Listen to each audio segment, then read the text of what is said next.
NEET പരീക്ഷയുമായി ബന്ധപ്പെട്ടാണ്. NEET പരീക്ഷാ ക്രമക്കേട് കേന്ദ്ര സർക്കാരിനുണ്ടാക്കിയ പ്രയാസങ്ങൾ ചില്ലറയല്ല. ഇന്ന് തുടരുന്ന കോക്രോച്ച് പാർട്ടിയുടെ പ്രക്ഷോഭം അത് ഇതിൻ്റെ ഭാഗമായാണ്. ധർമ്മേന്ദ്ര പ്രധാൻ രാജിവെക്കണമെന്ന ആവശ്യമാണ് ഉന്നയിച്ചിരിക്കുന്നത്. ഇപ്പോൾ ഈ വിവാദങ്ങൾക്കിടെ നീറ്റ് പുനഃപരീക്ഷ ഇന്ന് നടക്കുകയാണ്. യാതൊരുവിധ അനിഷ്ട സംഭവങ്ങളും ഉണ്ടാകാതിരിക്കാൻ നാഷണൽ ടെസ്റ്റിംഗ് ഏജൻസി അതീവ സുരക്ഷാ ക്രമീകരണങ്ങൾ ഏർപ്പെടുത്തിയിരിക്കുന്നു. വിദ്യാർത്ഥികൾ ഒഴിവാക്കേണ്ട സാധനങ്ങളുടെ കൃത്യമായ പട്ടിക NTA ഇതിനകം തന്നെ പുറത്തുവിട്ടിട്ടുണ്ട്. ഉച്ചയ്ക്ക് 2 മണി മുതൽ 5:15 വരെ 3.25 മണിക്കൂറാണ് പരീക്ഷ നിശ്ചയിച്ചിരിക്കുന്നത്. പ്രത്യേക ക്രമീകരണങ്ങളുണ്ട്. ഇതിനായി രജിസ്റ്റർ ചെയ്യാൻ വിദ്യാർത്ഥികൾക്ക് ആപ്പുണ്ട്.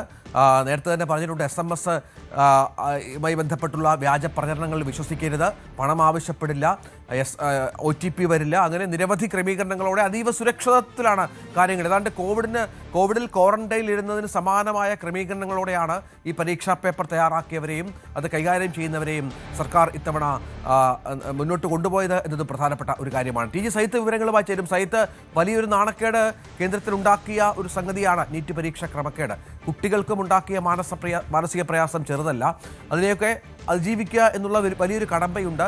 കാര്യങ്ങളെല്ലാം, സജ്ജീകരണങ്ങളെല്ലാം പൂർത്തിയായെന്ന് കരുതാമോ?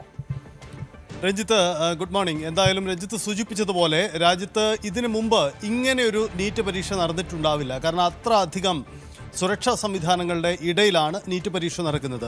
നീറ്റ് പരീക്ഷ എന്ന് പറയുമ്പോൾ അതുണ്ടാക്കിയ വിവാദങ്ങൾ തന്നെയാണ് അത്തരമൊരു തീരുമാനത്തിലേക്ക് എത്തുകയും ഒടുവിൽ നടക്കുന്നത്. അതുകൊണ്ട് ഇത്തവണ പഴുതടച്ചുകൊണ്ടുള്ള നീക്കങ്ങളാണ് ഉണ്ടാവുന്നത്.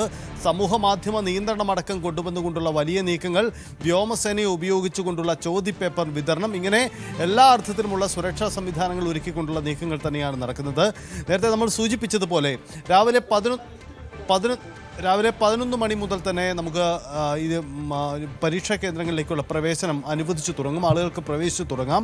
1:30 വരെ പരീക്ഷാ കേന്ദ്രങ്ങളിലേക്ക് പ്രവേശിക്കുന്നതിനുള്ള സൗകര്യമുണ്ടാവും. 1:30ക്ക് ശേഷം വരുന്ന ആരെയും പരീക്ഷാ കേന്ദ്രത്തിലേക്ക് പ്രവേശനം നൽകില്ല. 2 മണിയോടുകൂടി പരീക്ഷ ആരംഭിക്കും. അത് 5:15 വരെ 5:30 വരെ തുടരും. ഇതാണ് ഇപ്പോഴത്തെ ക്രമീകരണങ്ങൾ ഒരുക്കിയിരിക്കുന്നത്. രാജ്യത്തെ 550 നഗരങ്ങൾ, വിദേശത്തെ 14 നഗരങ്ങൾ, ഇവിടങ്ങളിലായിട്ടുള്ള 5440 പരീക്ഷാ കേന്ദ്രങ്ങളിലായിട്ടാണ് പരീക്ഷ നടക്കുന്നത് എന്ന പ്രത്യേകതയുണ്ട്. പഴുതടച്ചുകൊണ്ട് ഇവിടങ്ങളിലേക്ക് ചോദ്യപേപ്പർ എത്തിക്കുന്നതിന് വേണ്ടി പ്രത്യേക സംവിധാനങ്ങൾ ഒരുക്കിയിരിക്കുന്നു. ഇതിൽ 23 ലക്ഷം പേരാണ് ഈ പരീക്ഷ എഴുതുന്നത്. അത് എത്ര കണ്ട് ആളുകളുടെ ഭാവി നിശ്ചയിക്കുന്ന നീറ്റ് പരീക്ഷ എന്നതുകൂടി അതിൻ്റെ പ്രത്യേകതയാണ്. 2.5 ലക്ഷത്തോളം വരുന്ന പോലീസ് സേനാ വിഭാഗങ്ങളെ വിവിധ സംസ്ഥാനങ്ങളിൽ സംസ്ഥാന പോലീസ് സേനാ വിഭാഗങ്ങളെ വിന്യസിച്ചിരിക്കുന്നു. 15,000-ഓളം വരുന്ന അർദ്ധ സൈനിക വിഭാഗത്തെ വിന്യസിച്ചിരിക്കുന്നു. ഒപ്പം തന്നെ വിപുലമായ CCTV ക്യാമറകളുണ്ട്.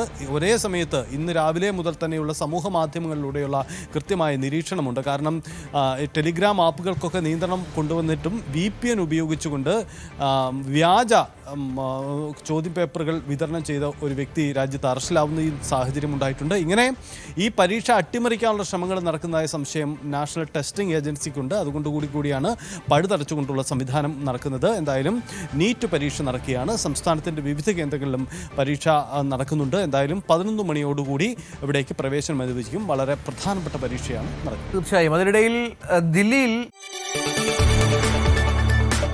കൂടുതൽ വാർത്തകൾക്ക് News 18 Keralam YouTube channel subscribe ചെയ്യുക.